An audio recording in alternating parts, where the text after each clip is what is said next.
From pizza to police interrogation. I never mistook this job for low risk, but I never imagined it could potentially get me thrown in jail. We got a pretty sketchy delivery call at a late hour. Our FOH is constantly slammed, with everyone desperate to eat at a table again now that the vaccine's out, and they were in the weeds, so I grabbed the phone. Before I could even finish our standard greeting, the guy just goes, "Yeah, it's Mac. I'm ordering a pizza." I'm not much for small talk either, so I'm rolling with it like, "Good for you, Mac. Pickup or delivery?" You know, just rattling off the standard questions. He answered the first few, but he seemed hesitant or confused. He argued with some other guy behind him for a sec, then got back on the line and ordered like normal, as though none of the preceding stuff had even happened. Whatever. I caught his delivery and out I went. It was a standard large pizza, no toppings, no extras. They were going to pay cash. I pull up and it's a scary, rundown, sparsely populated apartment complex. Mostly broke college students in there now though, so I wasn't too concerned or anything. I get to the door, and when I knock it, eases open a bit. This didn't seem like the ideal neighborhood to keep your door unlocked, but not my business. I called in, "Hey, pizza?" There was no response. I called a little louder, "Got your pizza out here?" And an alarmed voice from inside was like, "Shh, just come in." Ahaha, no.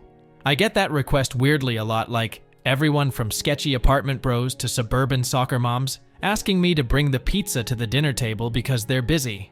Some people even pulled this during the pandemic. But it's a long-standing company policy, a damn good one, that entering the home for any reason whatsoever is a hard no. So I said back, "Can't do that. But I can leave it out here if you don't want to come to the door. Just need payment first." There was a silence and some shuffling, and then the door shut and locked, and the guy was like, "What do you mean payment first? That's not what we agreed on." Through the closed door. I was standing there wondering if this was the first pizza this man had ever ordered in his life, because payment first is basically implied, right? But I'm not looking for any confrontations or trying to be an asshole, so I just tell him, "Yeah, so our store policy is payment first." And he erupts, screaming, "That's not what Mario and I discussed." So then I thought maybe he was trying to pull some kind of scam on us, because nobody at our store is named Mario. And I'm the one who took this order, so I know what was discussed. I decided if they weren't going to pay, I'd made a reasonable attempt to deliver, and I could safely head out now. As I'm preparing to do so, another guy, looking back now I realize he didn't even have a box, walks very confidently up to the door, pounds on it like a heavy bag, and grunts, "Pizza's here." I didn't know if this dude in the apartment had ordered 2 identical pizzas from different shops, or if our pizza had taken long enough that he thought we weren't coming and called someone else, or I had the wrong apartment or what, but it was weird enough that I decided to just go, especially because pizza guy number 2 was looking at me with a real intense stare. Way more malice than I'd ever be able to muster on behalf of defending the turf for our joint's pies. He said something like, "Can I help you?" or "wrong apartment," or something along the lines of a cordial, "go the fuck away." But I was already on my way out and didn't really process it. I went back to the shop, told the story to the chef. We laughed and guessed at what it could have been to drive this man to order 2 pizzas at once. I didn't think about it again for several weeks. Those several weeks later, I was in the shop and a couple cops walk in. Not in uniform, but they had badges. They asked me if I'd been at such and such apartment complex on such and such day, and I was like, "That was weeks ago. I have no idea where I was." So they were all like, "In that case, you wouldn't mind coming down to talk to us about what you do remember." But I was like, "Really? Nothing." And they said, "Well, that's fine. Let's talk anyways, and see if there's something you might not realize is relevant that comes back to you, and all this stuff," prodding me. I told them, "I'm working right now, but I can come later next week maybe." But they were really insistent, which should have set off some flags, in hindsight. They were like, "Well, this is a really pressing matter, and we'd appreciate if you came in right now. We'll explain it to your boss, so there won't be any problems. You'll really be helping us out." Their not being able to chat to me at work should have been the first red flag. But I knew I had not done anything illegal, so it didn't cross my mind that I could be in any sort of trouble or have a reason to worry.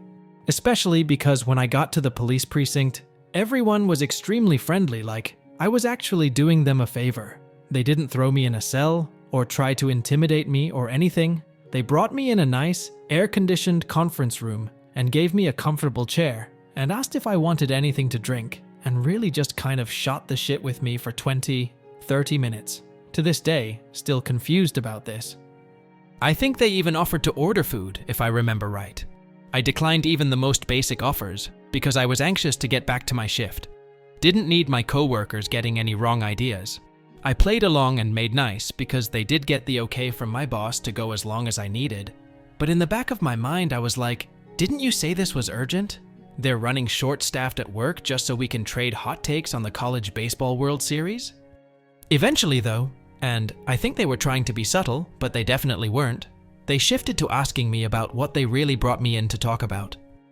They asked me about if I'd made a delivery to the apartment complex, and I'd obviously racked my brain between when the cops first arrived and then, so I told them actually I had. That I wasn't sure if it was exactly the day they were quoting me, but it was around then.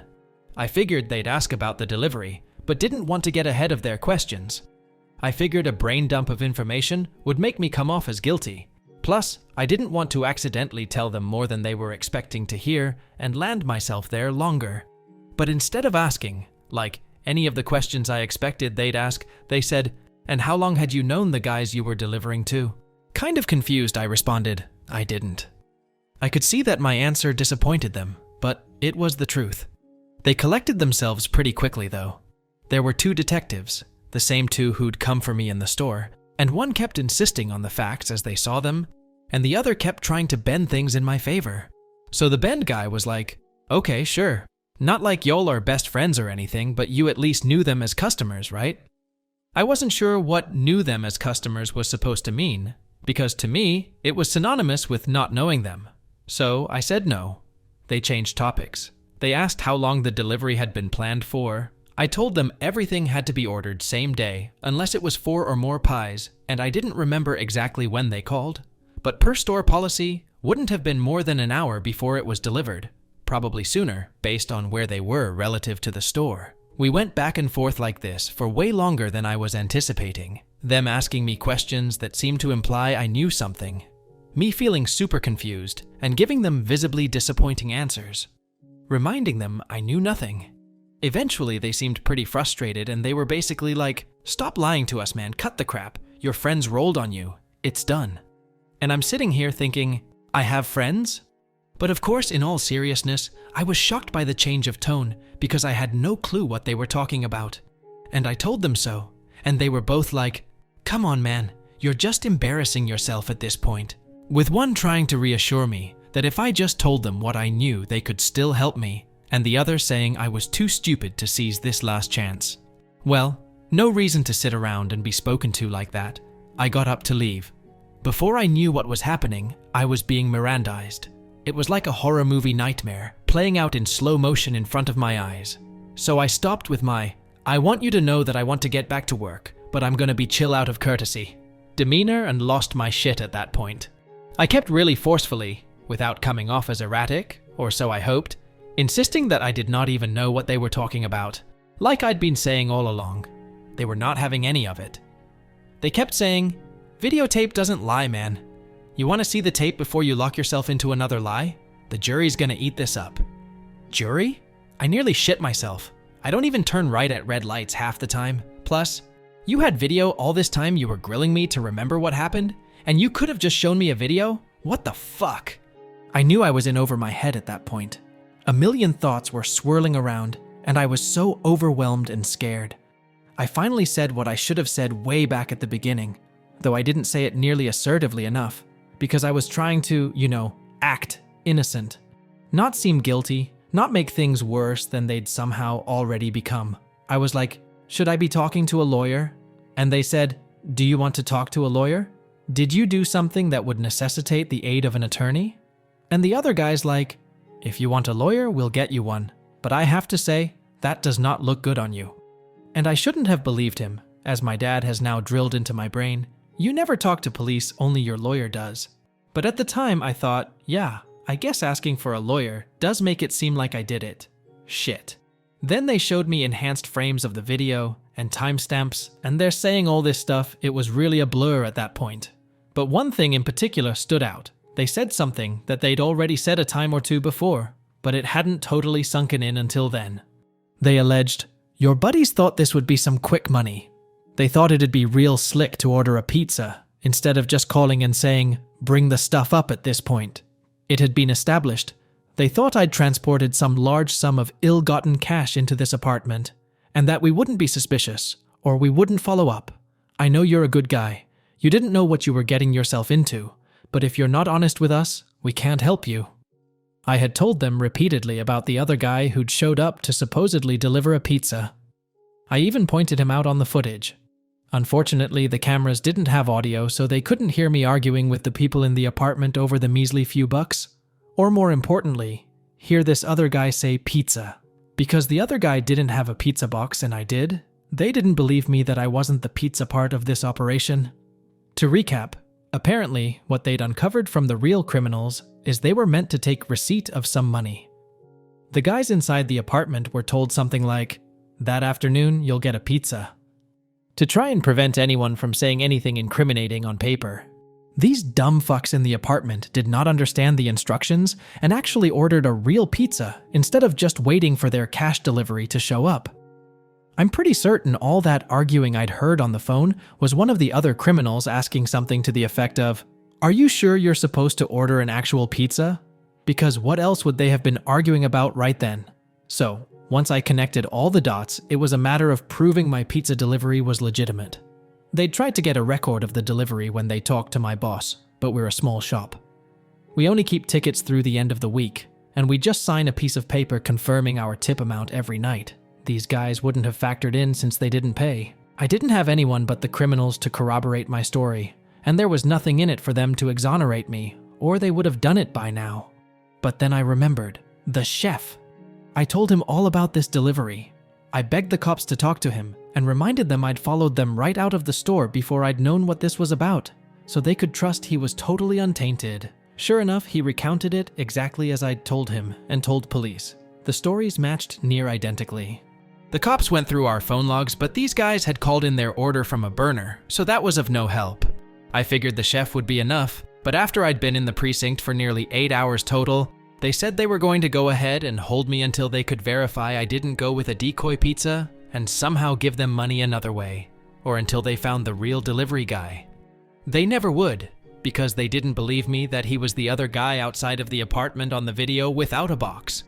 I don't know if he had the cash taped to him or what, but the cops were convinced it couldn't be him because he didn't have any bag, box, or something to hold the money. Finally, realizing this was not a misunderstanding that was going to go away, all these years of watching Law and Amp order kicked in, and I asked for my phone call. I got my dad on the line, and he of course said don't say another word, and showed up with an attorney who had me out within an hour of his arrival. I was formally cleared of all involvement the next day. Barely got an apology. None of this will show up on my record or anything, but still, you'd think they'd be a little more remorseful about what they put me through. My boss gave me a couple paid days off, having seen how serious it all was with questioning the chef and searching the phone logs and everything.